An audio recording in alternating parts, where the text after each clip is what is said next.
This is Farah Khan's famous chicken roast recipe. నేను first ఆమె చేసినప్పుడు అనుకున్నా ఏంది మసాలా అంతా ఇట్లా నల్ల నల్లగా అనిపిస్తుంది. టేస్ట్ ఉంటదా అనుకున్నా గానీ అబ్బా! ఆ మసాలా టేస్ట్ ఉంది చూడండి.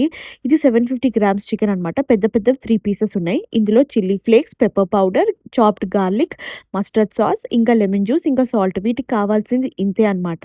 నేనైతే నా క్వాంటిటీకి ఇంత యేసుకున్నా. నేను ఒక 20 గార్లిక్ క్లోవ్స్ అట్లా తీసుకున్నా. బట్ అయినా నాకది తక్కువ అనిపిచ్చింది.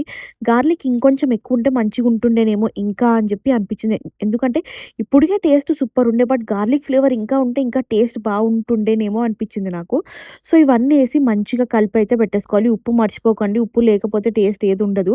ఇదొక 1 అవర్ మ్యారినేట్ జేసి పెట్టుకున్న తర్వాత ఒక ప్యాన్‌లో కొంచెమే ఆయిల్ పోసి వీటిని మంచిగా ఇట్లా పరుచుకోండనమాట. ఏదైతే మసాలా మిగిలిపోయింది గదా! ఇది పాడేయకండి. టేస్ట్ మొత్తం ఇందులోనే ఉంది.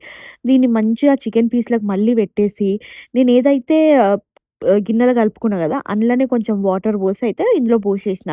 మీరు కావాలంటే వేడి నీళ్ళు పోసుకోవచ్చు. Water compulsory. ఎందుకంటే దానివల్ల చికెన్ ఉడుకుతది. ఇంకా మసాలా ఏమీ కింద మాడిపోకుండా ఉంటది కాబట్టి. ఎందుకంటే ఆ మసాలా బ్రౌన్ అయితది. బట్ మాడిపోదు. ఫ్రై అయితది కాబట్టి.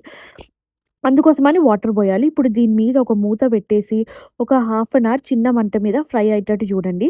వాటర్ అంతా ఇంకిపోయి మసాలా మంచిగా ఫ్రై అయితుంటదనమాట. మీరు కావాలంటే ఇట్లనే బంద్ జేసుకోవచ్చు. బట్ నాకేంటంటే ఆమె రెసిపీ ఎలా ఉండే అలానే కావాలని చెప్పి ఇది మొత్తం మంచిగా ఫ్రై అయ్యేదాకా పెట్టినా.